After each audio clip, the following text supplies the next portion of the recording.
ಚಿಕಿತ್ಸೆ ಫಲಿಸಲಿಲ್ಲ, ಪ್ರಾರ್ಥನೆ ಕೂಡ ಈಡೇರಲಿಲ್ಲ. ಅಕ್ಷಯ್ ಸಾವನ್ನಪ್ಪಿದ್ದಾರೆ.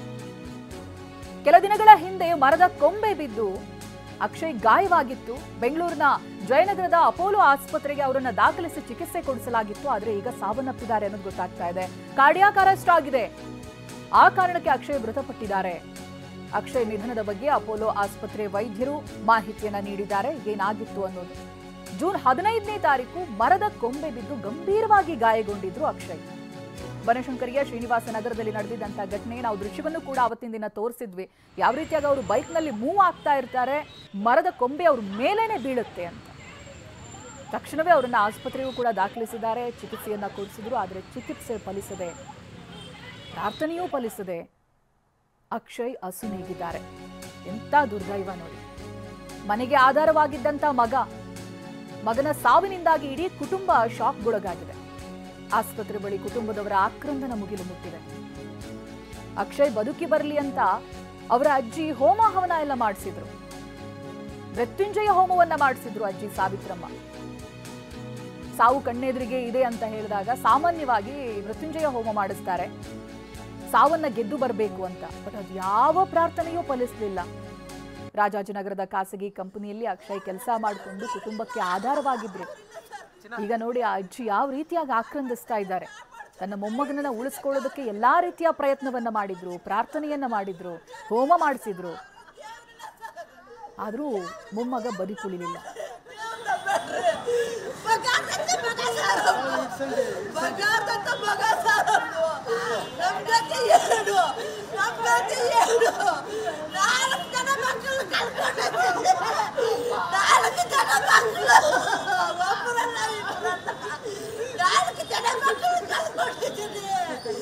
ಡೆತ್ ಆಯಿತು ಅಂತಂದ್ರೆ 1 ಗಂಟೆಗೆ ಆಗೋಯ್ತು ಅಂತ ಡಿಕ್ಲೇರ್ ಮಾಡಿಬಿಟ್ರು.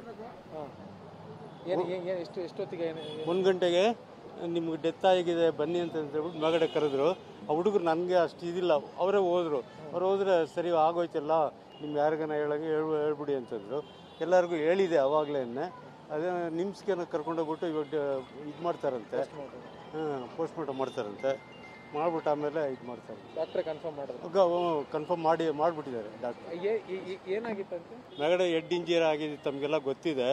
ಹಾರ್ಟ್ ಸ್ಟಾಪ್ ಆಗಿದೆ. ಇವಾಗ ಸ್ಟಾಪ್ ಆಗೋಗ್ಬಿಟ್ಟಿದೆ ಸರ್, ಇವಾಗ ಸ್ಟಾಪ್ ಆಗೋಗ್ಬಿಟ್ಟಿದೆ ಅಂತ ಡಾಕ್ಟ್ರ್ ಡಿಕ್ಲೇರ್ ಮಾಡಿಬಿಟ್ಟು ಹೇಳ್ಬಿಟ್ರು. ಆ ಪಿ ಆರ್ ಓನನ್ನು ನನ್ನ ಕೈಲಿ ಆದಷ್ಟು ಎಷ್ಟು ಹೆಲ್ಪ್ ಆಗುತ್ತೋ ಅಷ್ಟು ಮಾಡ್ತೀನಿ ಅಂತ ಹೋಗಿದ್ದಾರೆ. ಸರ್, ಇಂದಿನ ಪ್ರೊಸೀಜರ್ ಏನು ಮಾಡಬೇಕು ಅಂತ ಸರ್? ಅಂದರೆ ಊರಿಗೆ ಇಲ್ಲ ಸರ್, ನಾವೆಲ್ಲ ಇಲ್ಲೇ ಬ್ಯಾಂಕಲ್ಲೇ ಸರ್ ಇರೋದು. ಈ ಬಗ್ಗೆ ಇನ್ನಷ್ಟು ಮಾಹಿತಿಯನ್ನ ಕೊಡ್ತಾರೆ ಪ್ರತಿನಿಧಿ ಕಿರಣ್. ಆಸ್ಪತ್ರೆ ಮುಂಭಾಗದಿಂದ ನಮ್ಮ ಜೊತೆಗೆ ಲೈವ್ ನಲ್ಲಿ ಜಾಯ್ನ್ ಆಗ್ತಾ ಇದ್ದಾರೆ. ಕಿರಣ್, ಎಂತ ದುರ್ದೈವ. ಪ್ರತಿ ಬಾರಿ ಬೇಸಿಗೆಯಿಂದ ಮಳೆಗಾಲಕ್ಕೆ ಬರೋದಕ್ಕೂ ಮುಂಚಿತವಾಗಿ ಅಧಿಕಾರಿಗಳು ಹೇಳ್ತಾರೆ ಎಲ್ಲ ಕ್ಲಿಯರ್ ಮಾಡಿದೀವಿ, ಒಣ ಮರ ಕಡ್ದಿದ್ದೀವಿ, ಕೊಂಬೆ ಕಡ್ದಿದ್ದೀವಿ. ಬಟ್ ಇಂಥ ದುರಂತನ, ಒಬ್ಬ ಮನೆಗೆ ಆಧಾರವಾಗಿದ್ದಂತ ಮಗನ್ನೇ ಕಳ್ಕೊಂಡ್ರು ಕುಟುಂಬ. ಕಿರಣ್. ಹೌದು ಚೈತ್ರ, ಖಂಡಿತವಾಗಲೂ ಕೂಡ BBMP ಅಧಿಕಾರಿಗಳ ನಿರ್ಲಕ್ಷ್ಯಕ್ಕೆ ಈಗ ಆಲ್ರೆಡಿ ಕೂಡ 29 ವರ್ಷದ ಅಕ್ಷಯ್ ಪ್ರಾಣವನ್ನು ಕಳೆದುಕೊಂಡಿರುವಂಥದ್ದು. ಕಳೆದ ಭಾನುವಾರ ಮಧ್ಯಾಹ್ನ 1 ಗಂಟೆ ಸುಮಾರಿಗೆ ಬನಶಂಕರಿ ಮೊದಲನೇ ಹಂತದಲ್ಲಿದ್ದಂತಹ ರಸ್ತೆ ಬದಿಯಲ್ಲಿದ್ದಂತಹ ಬೃಹತ್ತಾದಂಥ ಮರದ ಕೊಂಬೆ ಬಿದ್ದು 29 ವರ್ಷದ ಅಕ್ಷಯ್ ಅನ್ನುವಂಥವನ ತಲೆ ಮೇಲೆ ಈಗ ಆಲ್ರೆಡಿ ಕೂಡ ಮರ ಬಿದ್ದಿತ್ತು. ಆ ಸಂದರ್ಭದಲ್ಲಿ ಸ್ಥಳೀಯರು ಆತನನ್ನು ಶ್ರೀನಿವಾಸ ನಗರದ ಖಾಸಗಿ ಆಸ್ಪತ್ರೆಗೆ ದಾಖಲಿಸಿದ್ರು. ಆದರೆ ಅಲ್ಲಿ ಹೆಚ್ಚಿನ ಚಿಕಿತ್ಸೆಗಾಗಿ ಜಯನಗರದ ಅಪೋಲೋ ಆಸ್ಪತ್ರೆಗೆ ಶಿಫ್ಟ್ ಮಾಡಿದರು. ಕಳೆದ 5 ದಿನಗಳಿಂದಲೂ ಕೂಡ ಅಪೋಲೋ ಆಸ್ಪತ್ರೆಯಲ್ಲಿ ಚಿಕಿತ್ಸೆಯನ್ನು ನೀಡಲಾಗ್ತಿತ್ತು. ವೈದ್ಯರು ಸಾಕಷ್ಟು ಬಾರಿ ಚಿಕಿತ್ಸೆಯನ್ನು ಕೊಡಲಿಕ್ಕೆ ಮುಂದಾಗಿದ್ರು, ಚಿಕಿತ್ಸೆಯನ್ನು ಕೊಡ್ತಾ ಇದ್ರು. ವೆಂಟಿಲೇಟರ್ನಲ್ಲೇ ಅಕ್ಷಯ್ ಕೂಡ ಉಸಿರಾಟವನ್ನು ನಡೆಸ್ತಾ ಇದ್ರು. ವೈದ್ಯರು ಈಗಾಗಲೇ ನಿನ್ನೆ ಮಾಹಿತಿಯನ್ನು ಕೊಟ್ಟಿದ್ರು, ನಿಮ್ಮ ಸಂಬಂಧಿಕರಿಗೆ ಎಲ್ಲರಿಗೂ ಕೂಡ ತಿಳಿಸಿ. ಯಾಕೆ ಅಂದರೆ 48 ಗಂಟೆಗಳವರೆಗೂ ಕೂಡ ಬ್ರೈನ್ ಯಾವುದೇ ಥರವಾದಂಥ ಫಂಕ್ಷನ್ ಆಗದೇ ಇದ್ದರೆ ಬ್ರೈನ್ ಡೆಡ್ ಅಂತೇಳಿ ಅದನ್ನು ಹೇಳಲಾಗುತ್ತದೆ. ಆ ಕಾರಣಕ್ಕಾಗಿ ತಮ್ಮೆಲ್ಲ ಸಂಬಂಧಿಕರಿಗೂ ಕೂಡ ತಿಳಿಸಿ ಅಂತ ಹೇಳಿದರು. ನಿನ್ನೆ ಕೂಡ ಅವರ ಅಜ್ಜಿ ಮೃತ್ಯುಂಜಯ ಹೋಮವನ್ನು ಮಾಡಿದ್ರು ಮೊಮ್ಮಗನಿಗಾಗಿ. ಅಂದರೆ ಇಲ್ಲಿ ಪ್ರಮುಖವಾಗಿ ಗಮನಿಸಬೇಕಾದಂಥ ವಿಚಾರ ಏನು ಅಂತ ಹೇಳಿದ್ರೆ, BBMP ಅಧಿಕಾರಿಗಳಿಗೆ ಆ ಒಂದು ಮರದ ಬಗ್ಗೆ ಸ್ಥಳೀಯ ನಿವಾಸಿಗಳು 2 ರಿಂದ 3 ಬಾರಿ ಮಾಹಿತಿಯನ್ನು ಮತ್ತು ದೂರನ್ನು ಕೂಡ ಕೊಟ್ಟಿದ್ರು.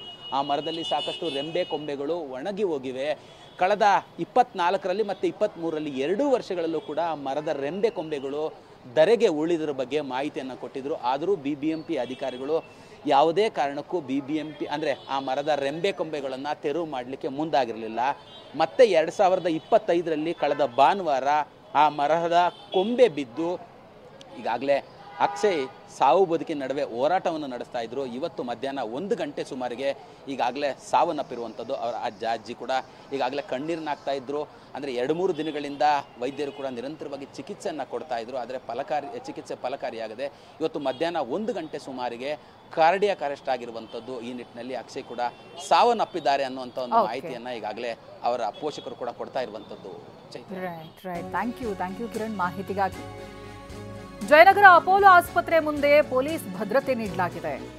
ಮುನ್ನೆಚ್ಚರಿಕಾ ಕ್ರಮವಾಗಿ ಕೆಎಸ್ಆರ್ಪಿ ತುಕಡಿ ನಿಯೋಜನೆ ಮಾಡಲಾಗಿದೆ. ಬಿಬಿಎಂಪಿ ನಿರ್ಲಕ್ಷ್ಯದಿಂದಲೇ ಅಕ್ಷಯ್ ಸಾವು ಅನ್ನುವಂತ ಆರೋಪ ಕೇಳಿ ಬರ್ತಾ ಇದೆ. ಬಿಬಿಎಂಪಿ ವಿರುದ್ಧ ಅಕ್ಷಯ್ ಕುಟುಂಬದವರು ಆಕ್ರೋಶ ವ್ಯಕ್ತಪಡಿಸ್ತಾ ಇದ್ದಾರೆ. ಮುನ್ನೆಚ್ಚರಿಕಾ ಕ್ರಮವಾಗಿ ಇದೀಗ ಕೆಎಸ್ಆರ್ಪಿ ತುಕಡಿಯನ್ನ ನಿಯೋಜನೆ ಮಾಡಲಾಗಿದೆ. ಆಮೇಲೆ ನಮ್ಮ ಪ್ರತಿನಿಧಿ ಕಿರಣ್ ಕೂಡ ಹೇಳ್ತಾ ಇದ್ರು, ಅಲ್ಲಿಯ ಸ್ಥಳೀಯ ಮಾಹಿತಿಯನ್ನ ಪಡೆದುಕೊಂಡು ನಮಗೆ ಹೇಳ್ತಾ ಇದ್ರು. ಅಲ್ಲಿಯ ಸ್ಥಳೀಯರು ಕೂಡ ಹೇಳಿದ್ರಂತೆ, ಈ ಮರದಲ್ಲಿ ಒಣಗಿರುವಂತ ರೆಂಬೆ ಕೊಂಬೆಗಳಿದೆ, ಅದನ್ನು ತೆರವುಗೊಳಿಸಿ ಅಂತ 2 ಬಾರಿ ಹೇಳಿದ್ರು ಕೂಡ ನಿರ್ಲಕ್ಷ್ಯ ಮಾಡಿದ್ದಾರೆ. ನೇರ ಹೊಣೆ ಇದು. ಯಾರ ಗಮನಕ್ಕೂ ಬಂದಿಲ್ಲ ಅಂದ್ರೆ ಅದೊಂದು ರೀತಿ ಬೇರೆ.